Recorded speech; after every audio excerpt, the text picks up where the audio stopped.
Hello అనుషనా, ఏమైంది? మావానికి breakup చెప్పినావాట? మావానికి ఏం తక్కువ, బీర్ బాటిల్ ఎత్తిందంటే దించ కూడా తాగుతాడు.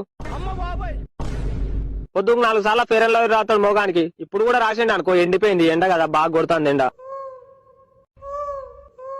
ముఖం అంతా ఆరిపోయింది. 4-5 సార్లు బ్యాటింగ్ చేసిన తమ్ముడు లెక్క నువ్వు ఏవాటి. నీ గుద్దని గుత్తని కలుగురా దెంగ అట్లా కాదు నా కొంపని కొల్లేరు చేస్తాట్టున్నావు. ఆయన ఏడ దెంగుతావు ఏంది? ఇలా అవడాగాడు తిండి తింటలేడు, మంద తింటలేడు.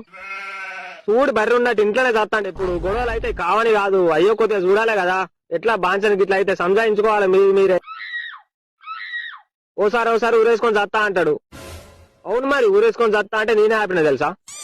నా ఇంటికల్ వీకుతా ఊరేసుకొని చచ్చిపోరు. తాడెందుకు వేస్ట్ చేస్తామని. మందు తాగుతా అంటాడు, కోసుకుంటా అంటాడు. ఏ కాదు కాయ కాదు, చేతులు కోసుకుంటా అంటాడు. ఆల్రెడీ కోసుకున్నాడు అనుకో, అది వేరే విషయం. నీతో నాకు రపరప కలిపోయింది, తిన్నా కూడా